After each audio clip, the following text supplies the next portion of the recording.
아카마이 서비스를 이용한 선제적인 위협 대응을 어떻게 할 수 있는지에 대해서 짧게 설명하는 시간을 갖도록 하겠습니다.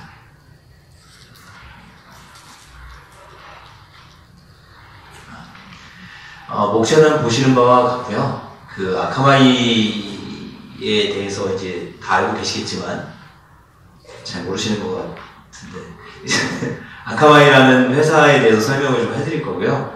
그리고 이제 아카마이 이제 보안에 대해서 설명해드리기 위해서 나왔기 때문에 국내 보안 이슈에 대해서 짧게 설명하는 시간을 가질 거고요. 그 다음에 아카마이의 이런 보안 서비스가 돌아가고 있는 아카마이의 모든 서비스의 근간이 되는 아카마이 인텔리전스 플랫폼이라고 하는 이제 기본 플랫폼에 대해서 간략하게 설명을 해드리고, 그리고 최근에 아카마이가 좀 힘줘서 밀고 있는 아카마이 보안 위협 DB라고 할 수 있는 CI와 NLTA라고 하는 서비스에 대해서 설명을 할 거예요. 그리고 나서 이제 최근에 그 항공사나 그 이커머스 쪽에서 관심을 많이 가지고 계신 그 봇, 비정상적으로 자동화되어서 이제 서비스에 접속을 해서 가격 정보도 가져가고 부킹도 하고 이런 그 비정상적인 단계를 하는 자동화된 봇을 어떻게 막을 수 있는가 할 수 있는 아카마이 봇 매니저라는 서비스에 대해서 설명을 해드릴 거고요. 그리고 이것들을 다 통합해서 어떻게 하면 아카마이 보안 솔루션을 활용해서 선제적인 위협 방어를 하실 수 있을지에 대해서 간략하게 설명하는 시간을 갖도록 하겠습니다. 이 먼저 아카마이 소개인데요. 뭐 다들 알고 계시겠지만 아카마이는 미국 회사입니다. 아카마이라고 말씀을 드리면 어감상 일본 회사가 아니냐고 물어보시기도 하는데요. 아카마이라는 말은 하와이어로 이제 스마트하다라는 의미고요.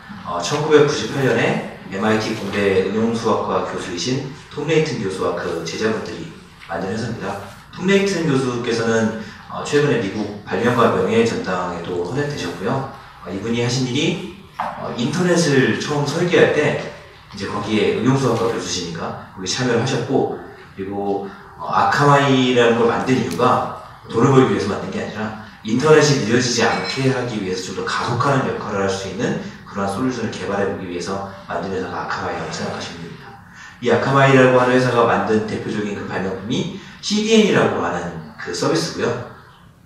처음 들으시는 것 같아서 좀 당황스러운데, 컨텐츠 디리버리 네트워크라고 해서 우리가 많이 지금 다 쓰고 계세요. 사실 모르시겠지만 잘 모르시고 있는데 그 핸드폰 쓰고 계시잖아요. 그 핸드폰에 그 OS 업데이트나 그리고 앱 같은 거 다운로드 받으실 때 모두 이 CDN이라는 걸 이용해서 받고 계시고, 그 대부분 60% 정도가 아카마이 CDN을 이용해서 서비스를 하고 있습니다.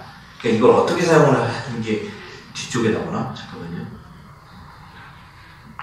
예, 플랫폼 설명할 때 나오는데, 이런 식으로 그 오리진과 그 엔드 유저 간에 이제 통신을 중개해주는 역할을 하고요. 이 통신을 중개하는 역할을 하면서 이제 컨텐츠를 이제 캐싱해서 빨리 리턴을 해주거나, 아니면 오리진과 엔드 유저 사이에 이제 그 긴 네트워크 여정을 가속해주는 역할을 해주는 그러한 솔루션입니다.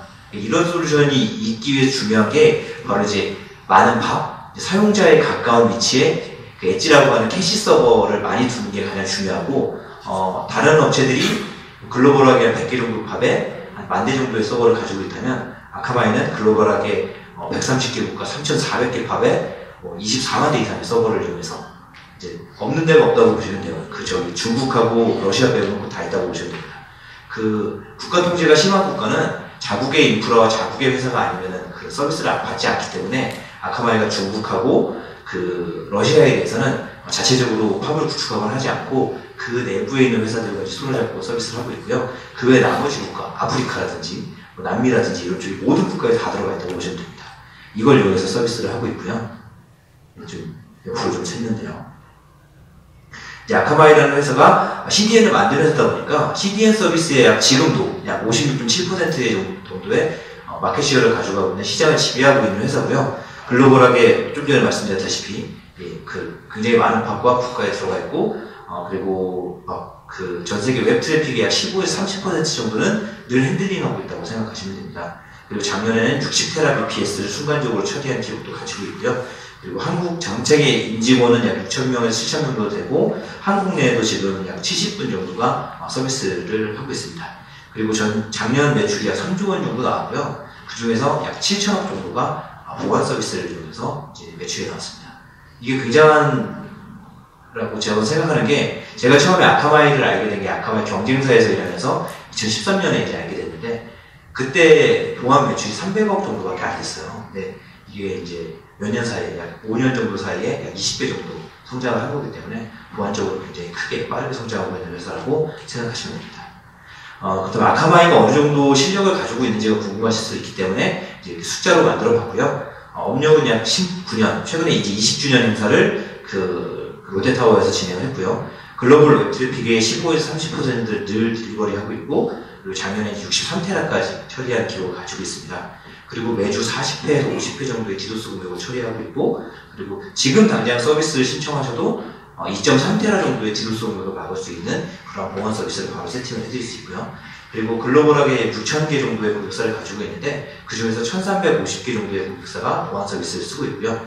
그리고 2018년에 평창 올림픽, 그리고 리우 올림픽, 그리고 슈퍼볼 이런 게임들, 그러니까 사람들이 많이 보는 스포츠 이벤트는 모두 아카마이를 통해서 글로벌하게 딜리버리 되고 있다고 생각하시면 됩니다. 그리고 우리가 이름을 알고 있는 대부분의 금융기관들은 아카마이를 이용해서 서비스를 하고 있고요. 최근에 한국도 SG제일은행이 아카마이를 이용해서 보안 서비스를 시작했습니다. 그리고 올해 2월달에 이제 그 디도스 공격 역사상 가장 큰 형태, 가장 많은 양의 디도스 공격이 들어온 적이 있는데요. 바로 기터브라고 하는 미국의 그 오픈소스에 커뮤니티 사이트인데요. 최근에 이제 MS에 인수가 됐죠. 그 사이트 대상으로 1.35테라의 디도스 공격이 들어왔고, 이 디도스 공격을 막고 서비스를 살린 게 바로 아카마이의 프로렉시라고 하는 서비스입니다.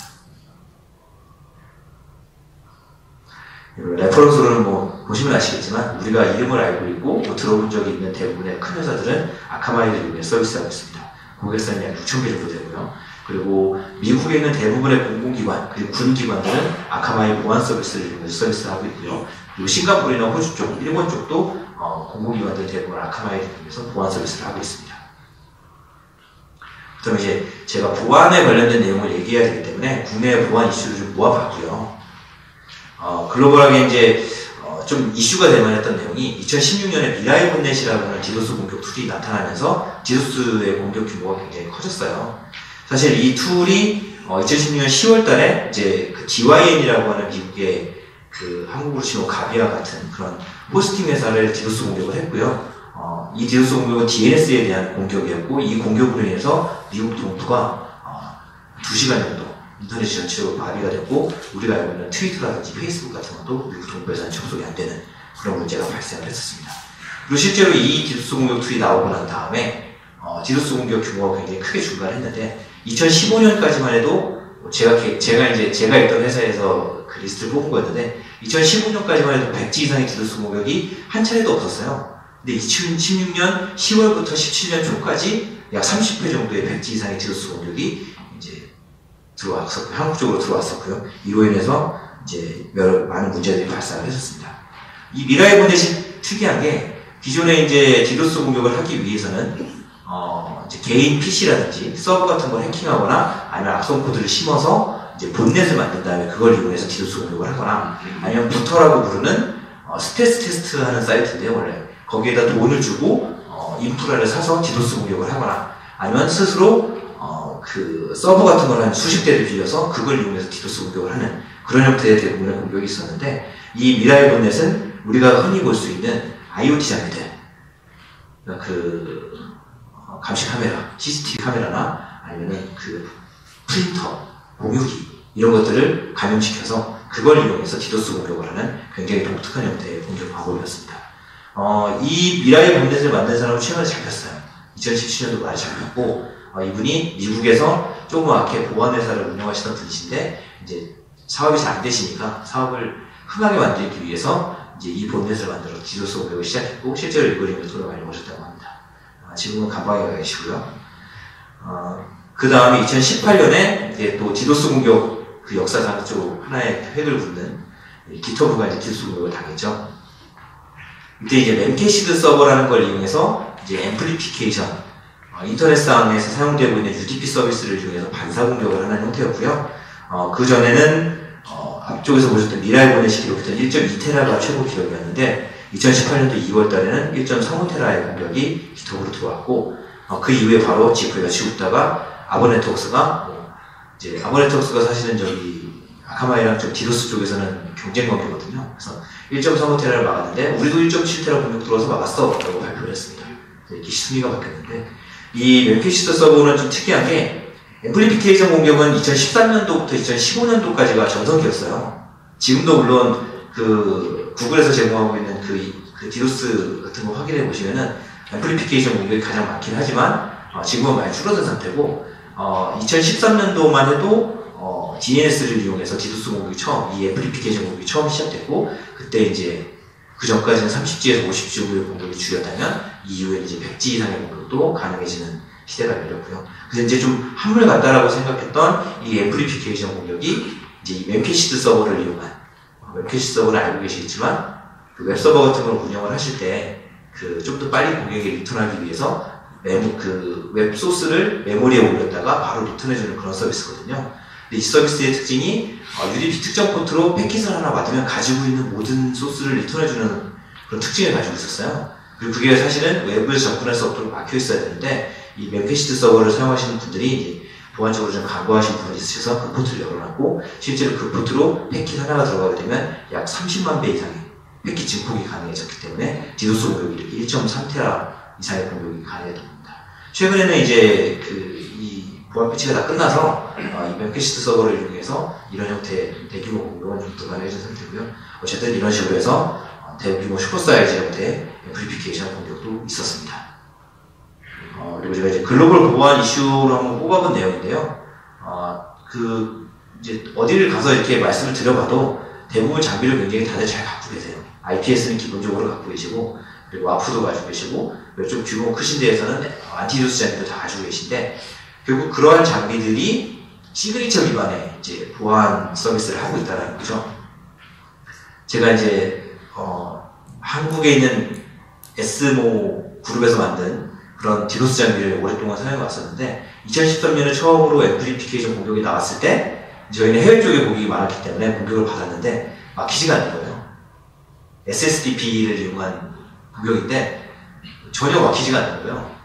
공격 중에 수백 메가가 그냥 뚫려버렸어요. 그리고 불러갖고 물어봤죠. 이게 도대체 왜 뚫렸냐? 라고 물었더니 자기네는 처음 보는 공격이라고 하더라고요. 그러니까 공격에 대한 정보가 없다 보니까 그 공격을 막을 수 있는 시그니처도 없었고 그 시그니처가 없다 보니까 디도스가 그냥 뚫려버린 거죠. 그래서 결국에 저희가 그 공격을 분석해서 시그니처를 만들어서 오히려 알려줬습니다. 이게 시그니처의 맹점이에요. 그리고 최근에 이제 제가 그 바이러스 회사 다니는 친구한테 물어봤는데 야 새로운 바이러스가 나오면 어떻게 막아? 라고 물어봤더니 그거 누군가 감염돼서 한번 분탕 치고 난 다음에 시그니처를 만들어서 이제 새로 업데이트를 해야 되는데 그게 빠르면 한 3개월 정도 걸리고 평균적으로 한 6개월 정도 걸려 이렇게 얘기하더라고요. 그러니까 그 3개월에서 6개월 동안은 새로 나온 그 악성 코드나 바이러스는 이제 활기를 치고 활동을 하는 거죠. 이게 바로 이 시그니처 기반의 보안 장비, 보안 방식의 가장 큰 문제점입니다. 최근에 이제 심한 그 회사 CTO 분이 나와서 인터뷰하신 내용이 하루에 15만 개 정도의 새로운 악성 코드가 나오는데 이걸 시그니처 만들어가지고 언제 다 막고 있느냐. 사실상 이제 보안 장비, 시그니처 기반의 보안 장비 시대는 끝났다라고 얘기를 하시더라고요. 그리고 나서 이제 자기네도 클라우드 기반의 보안 서비스를 시작을 하시더라고요. 이런 내용이 있습니다. 그래서 이제 아카마이에 대해서 이제 설명을 좀 해드려야 되는데 장표를 제가 좀 엉망으로 만들었네요. 그래서 아카마이는 기본적으로 인텔리전트 플랫폼이라고 하는 걸 이용해서 이제 CDN 서비스도 하고 보안 서비스도 하는데요. 이 하나의 단일 플랫폼을 이용해서 사용하기 때문에 좀 전에 뒤쪽에 이제 다시 설명을 해드릴 건데 굉장히 큰 데이터가 쌓입니다. 굉장히 쓸모있는 누구도 이제 만들어낼 수 없는 누구도 확인할 수 없는 디도스 공격이나 아니면 해킹 공격, 스캔 이런 걸 너무 많이 받고 있기 때문에 가장 최근에 악성 행위를 하고 있는 IP에 대한 정보는 아카마이에서 가장 잘 갖고 있다고 생각하시면 돼요. 24만 대의 서버를 이용해서 CDN 서비스도 보안 서비스도 하고 있다 보니까 그리고 아까도 보여드렸지만 대부분 좀 유명한 회사들은 다 아카마이를 쓰고 있어요. 그러다 보니까 이 공격에 대한 그러한 그 정보가 굉장히 빨리 모이고 그리고 공격자에 대한 IP 시그니처 같은 게 굉장히 많이 모이게 되어 있습니다. 그래서 이걸 이용해서 이제 글로벌 서비스를 하고 있고요. 아카마이는 굉장히 이렇게 많은 제가 이걸 일부러 넣어놨는데 굉장히 이렇게 많은 서비스를 운영하고 있는데 이 서비스 모두가 이 아카마이 인텔리전트 플랫폼이라고 하는 단일 플랫폼 위에서 돌아갑니다. 어떤 방식이냐면 기본적으로 아카마이 인텔리전트 플랫폼이라고 하는 그 플랫폼 위에 엣지라는 서버가 있어요. 그 서버에 어떠한 도메인이 어떠한 서비스를 할 것인지 모듈 형태로 조립을 합니다. 그 모듈이 한 3,000개 정도 있는데 그 모듈이 어떻게 조합되어 있느냐에 따라서 이 장표에 나와 있는 서비스가 되는 거예요. 이 서비스 안에는 물론 보안 서비스 들어가 있습니다. 그리고 아카마이는 CDN 서비스뿐만 아니라 아카마이 클라우드 시큐리티라고 하는 보안 서비스 그룹도 가지고 있어요. 보시면 이제 웹, 데이터 센터에 대한 방어, 그리고 엔터프라이즈 상품도 가지고 있고, 그리고 패스트 DNS라고 해서 그 DNS에 대한 디도스 방어도 제공을 해드립니다. 이 모든 보안 서비스가 아카마이 인텔리전트 플랫폼 위에서 들어가고 있고요. 이 플랫폼은 130개국가, 3,400개의 팝, 그리고 24만 대의 서버가 동일하게 세팅돼서 운영되고 있습니다. 그리고 아카마이 이제 시큐리티 서비스가 어느 정도 성능을 가지고 있는지는 그 가트너와 포레스트 웨이브에서 이미 인증을 해줬어요. 가트너에서 지금 2년 연속 이제 리더 그룹에서 와프가 선정이 됐고요. 작년까지만 해도 F5, 아카마이, 인퍼바 이렇게 3개가 그 리더 그룹이었는데 F5가 안타깝게 밀려났네요. 그리고 포레스트 웨이브 쪽에서는 이제 아카마이를 리더 그룹 쪽에서도 가장 위쪽에 1등 그룹으로 선정을 했습니다. 근데 이제 이 지금까지 제가 이렇게 말씀드린 건 밑밥을 깐 겁니다. 이 CIE와 NLT라고 하는 걸 설명하기 위해서 충분히 베이스를 깔아드린 거고요. 선제적인 보안 위협의 대응이 왜 필요한지는 아까 설명을 해드렸습니다. 시그니처 기반에 뭐 막아봤자 3개월에서 6개월 동안 뻥 뚫리는 거예요. 이걸 흔히 말하는 제로데이 어택이라고도 할 수 있는데 이런 형태로 뚫려 있고, 그리고 뭐 이게 우연인지 모르겠지만 인터넷진흥원에서 발표한 내용에 의하면 적을 때는 한 10,000건, 많은 해에는 50,000건 정도의 보안 사고가 발생을 합니다. 근데 이게 놀라운 게 진흥원에서 이 발표한 내용은 신고가 들어왔기 때문에 발표한 거예요.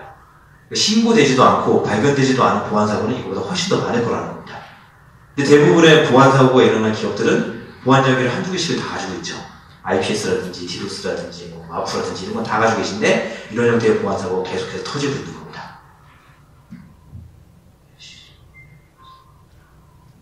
그래서 아카마이 CI와 NLT에 대해서 설명을 해드려야 되는데, 아까도 말씀드렸지만 아카마이는 기본적으로 단일화되어져 있는 플랫폼을 운영 중이고, 그 단일화된 플랫폼에 의해서 매달 수십억 개의 IP 주소가 모이게 돼요.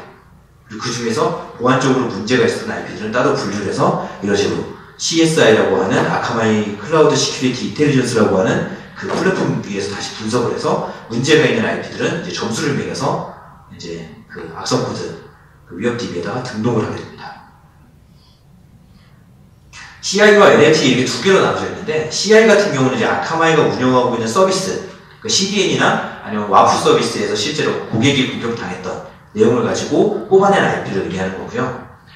그리고 NLTA는 아카마이가 가지고 있는 인프라 자체를 공격했던, 디도스 공격을 했거나 스캐닝을 했거나 아니면 다른 형태의 여러 가지 그 취약점을 노리고 특정 포트로 접속을 시도했거나 이런 것들에 대한 정보를 모아서 만든 게 바로 이 NLTA입니다.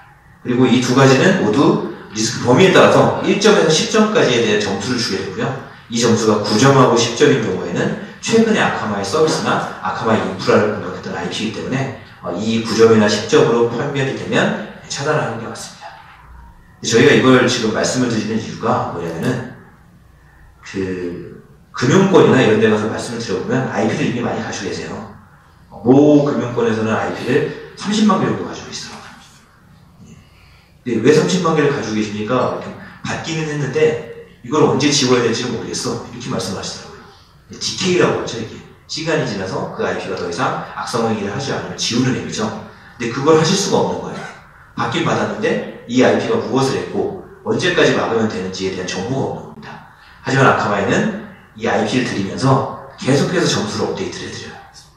그러니까 말씀드렸잖아요. 1점에서 10점까지 있는데 9점, 10점은 가장 최근에 공격하고 며칠 지났는데 활동이 더 이상 없다. 그럼 점수가 계속 내려갑니다.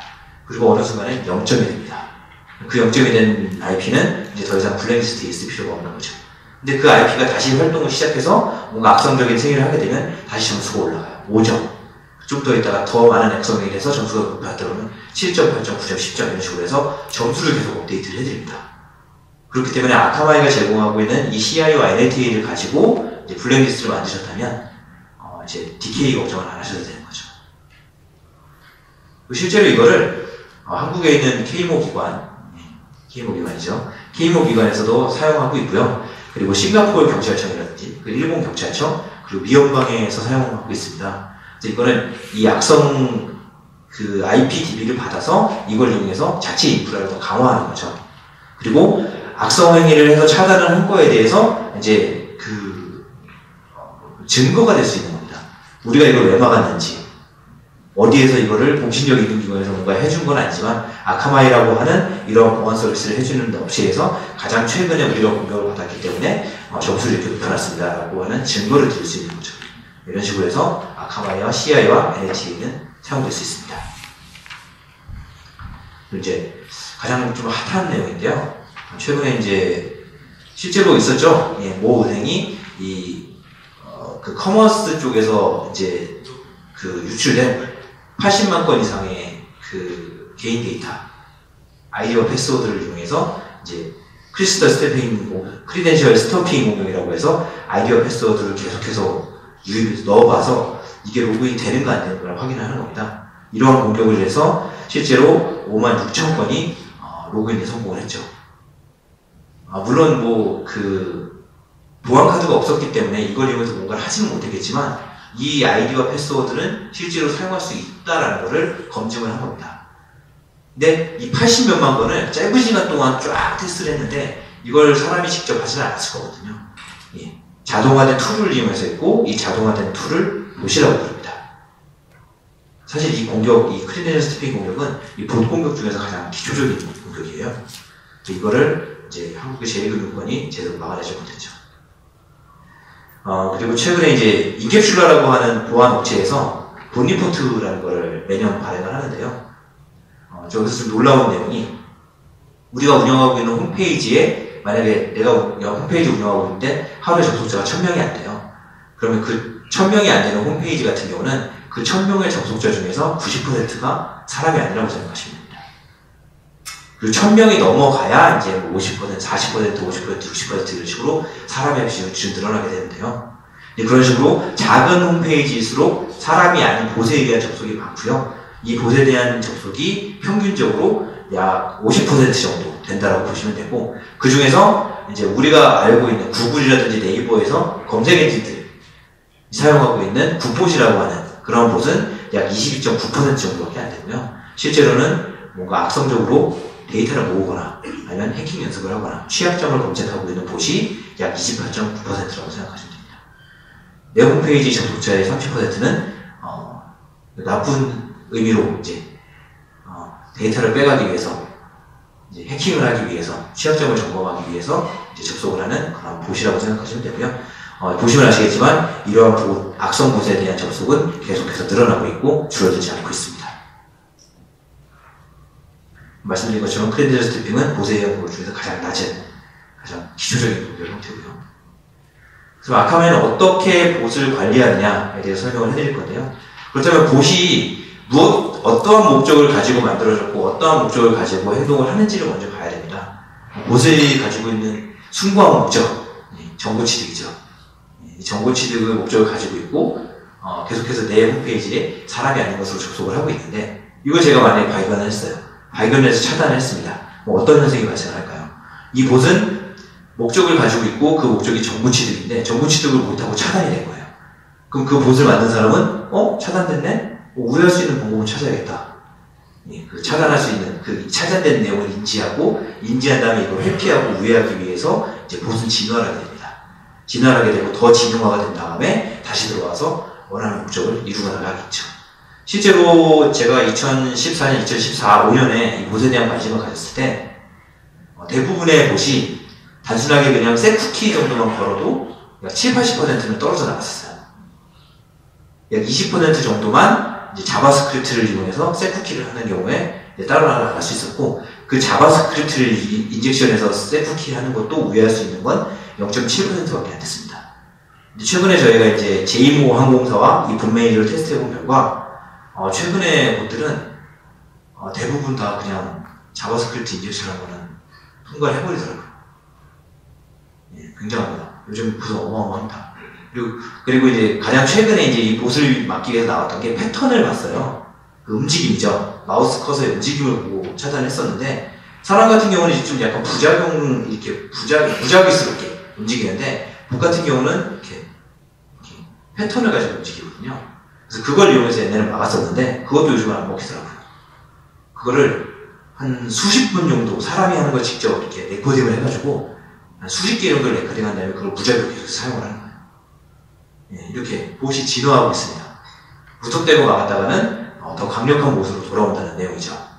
그래서 실제로 이 봇을 차단하기 위해서는 차단보다는 관리가 필요합니다. 그래서 아카마이 봇 매니저는 굉장히 많은 정보를 가지고 있어요. 계속해서 입 아프게 말씀드리고 있지만 전 세계에서 가장 많은 웹에 대한 서비스를 운영하고 있는 회사이기 때문에 이런 경우를 굉장히 많이 가지고 있고 굉장히 많은 봇에 대한 정보를 가지고 있습니다. 그래서 그걸 이용해서 패턴화해서 다 이제 분류를 해놨고요. 그리고 그것뿐만이 아니라 이제 좀 더 그 진용화되어 있는 봇을 막기 위해서 AI를 이용해서 하고 있고요. 자바스크립트를 인젝션 한 다음에 이제 그 자바스크립트가 정상적으로 동작을 하는지, 그리고 실제로 브라우저를 쓰고 있는지, 이미지를 렌더링 할 수 있는지, 그리고 키보드를 치고 있는지, 마우스를 클릭하고 있는지 이런 것들을 다 체크한 다음에 이게 봇이다 아니다라는 걸 판단하게 됩니다. 그리고 미리 설정해 놓은 내용에 따라서 이 봇에 따라서 다르게 응답을 할 수가 있어요. 뒤쪽에 나오는데 최근에 이제 이게 항공사에서 사용하는 내용입니다. 항공사에는 아마데우스라는 걸 사용을 해요. 이 아마데우스가 결국에는 그 스케줄비, 그 항공권 같은 거의 스케줄을 모두 다 공유하고 있다고 보시면 되고요. 이걸 이용해서 이제 서로 이렇게 항공권에 대해서 이렇게 서로 공유하게 되는데 이 아마데우스가 한 번 쿼리가 들어올 때마다 0.9%씩 과금을 하게 됩니다. 그렇기 때문에 사람이 아닌 봇이 들어오게 너무 많이 들어오게 되면 이제 이 과금도 문제가 생길 수 있고, 그리고 최근에 제이모 항공 같은 경우는 중국 쪽에서 봇이 너무 많이 들어와가지고 그 때문에 서버가 계속 죽는 거예요. 그래서 이제 아카마이 쪽하고 봇 매니저에 대한 트라이얼을 시작을 했었고요. 아카마이는 이에 대해서 봇인 경우에는 응답을 느리게 주거나 다른 페이지를 주거나 다른 쪽으로 유도를 하거나 아니면 시간대에 따라서 이제 봇을 허용하거나 아니면 봇에 대한 접속을 반만 떨어뜨리거나 30%만 떨어뜨리거나 이런 식으로 해서 관리가 가능합니다. 이제 이게 성공을 했는지 실패를 했는지를 애매하게 만드는 거죠. 그런 방식으로 사용을 하고요. 그리고 탑승객 같은 경우는 정상적인 브라우저 사용하고 있는 유저 같은 경우는 이제 아무 문제 없이 접속할 수 있도록 이런 식으로 운영을 하고 있습니다. 그리고 시모라고 하는 그 이커머스 사이트에도 똑같이 봇 매니저를 사용하고 있는데요. 이커머스 쪽에서는 좀 다른 고민을 가지고 있어요. 왜냐하면 이커머스 같은 경우는 가격이 결국은 경쟁력인데 경쟁업체에서 가격을 쫙 봇을 이용해서 긁어간 다음에 거기서 10원, 1원, 100원 이 정도 빼가지고 자기네가 더 싸다라고 선전을 하는 거죠. 그래서 이런 걸 막기 위해서 정상적인 브라우저가 아닌 봇이 들어왔을 때는 이제 높은 가격으로 만들어 놓은 페이크 페이지를 보여주거나 아니면 다른 가격을 보여줄 수 있도록 프로그램을 짜서 이제 보여주고 정상적인 유저들만 정상적인 커머스 사이트를 보여줘서 구매를 유도하는 이런 형태로 구성을 해 놓았습니다. 원하시는 형태로 이제 어떻게 응답을 할지를 이제 매니징 할 수 있는 이런 게 바로 봇 매니저라고 생각하시면 됩니다. 활용 예시인데요. 이게 모 항공사 쪽하고 해봤던 내용이고 실제로 공격 전체 트래픽 중에서 공격 트래픽이 약 16.17%, 17%가 좀 안 되죠. 근데 그 중에서 봇 트래픽이 약 8.53%였고요. 그리고 오리진으로 들어가는 공격 트래픽이 약 38.78%, 오리진까지 접속이 되는 트래픽 중에서, 그리고 그 중에서 봇 트래픽이 약 20% 정도였습니다. 실제로 이걸 차단하고 난 다음에 아마데우스의 과금되는 능력이 약 20% 정도 줄었을 거라는 내용이죠. 그리고 이제 아카마의 보안 솔루션을 어떻게 이용하면 좋을지에 대해서 좀 간략하게 말씀을 드리자면, 아카마는 절대 우리 서비스를 이용해서 내부에 가지고 계신 보안 장비를 빼실 수 있습니다라고 말씀드리지 않습니다. 좋지 않은 내용이죠. 어떻게 될지 모르는 내용이니까요. 아카마이 보안 서비스를 이용해서 현재 가지고 계신 내부 인프라를 좀 더 강화하실 수 있어요. 그리고 뭐 와프 정도는 빼실 수 있을 수 있어요. 와프는 아까 전에 이제 뭐 같은 회사에서 평가한 거 보시는 것처럼 차라리 인라인 장비보다 더 나은 성능을 가지고 있기 때문에 와프 정도는 빼셔도 되고, 그 외의 나머지 장비들은 아카마이를 이용해서 좀 보완을 하셔야 합니다. 왜냐면 아카마이가 모든 걸 다 해드리진 않아요. 설명에 계속 말씀드리고 있지만 아카마이는 CDN 기반의 서비스고 CDN 기반의 서비스다 보니까 웹에 대해서 방어해드릴 수 있는 솔루션을 제공을 해드리는 겁니다. 그렇기 때문에 이제 와프 같은 경우는 이제 아카마이 솔루션을 대신 이용해 주시면 더 강력한 성능을 나타낼 수 있지만, 그 외의 나머지는 아카마이를 이용해서 좀 더 이제 보강을 하실 수 있는 DNS라든지 뭐 VPN이라든지 이런 서비스도 있으니까 이런 걸 이용해서 좀 더 보강하실 수 있다라고 말씀드릴 수 있고요. 그리고 아카마이를 이제 잘 사용하실 수 있는 방법은 아카마이 CI나 NLT를 이용해서 네트워크 방화벽의 블랙리스트를 좀 더 강화하실 수 있고, 그리고 아카마이 와프나 프로렉식이라고 하는 우회 디도스 방어 서비스를 이용해서 실제 인프라 자체를 보호하실 수도 있고요. 그리고 아카마이 봇 매니저를 이용해서 비정상적으로 들어와서 악성 행위를 하려고 하는 봇들을 효과적으로 관리하실 수 있습니다. 그리고 아카마이에서 제공하고 있는 엔터프라이즈 서비스들을 이용해서 내부에서 외부로 나가는 DNS 쿼리를 보고 이제 내부에 감염된 내용을 찾으시거나, 아니면 그 VPN 대신에 외부에서 내부로 접근하는 걸 아카마이 엣지를 이용해서 한 번 더 인증하는 그런 형태로 서비스를 하실 수도 있습니다. 이제 아카마이를 이용해서 선제적으로 좀 더 보안을 더 강화하실 수 있는 이러한 솔루션들이 제공이 가능하다는 의미죠. 제가 준비한 건 여기까지고요. 밖에 저희 부스가 있으니까요. 혹시 아카마이에 대해서 좀 더 설명이 필요하시거나 궁금한 내용이 있으시면 오셔서 설명을 요청해 주시면 더 잘 설명을 해드리겠습니다. 감사합니다.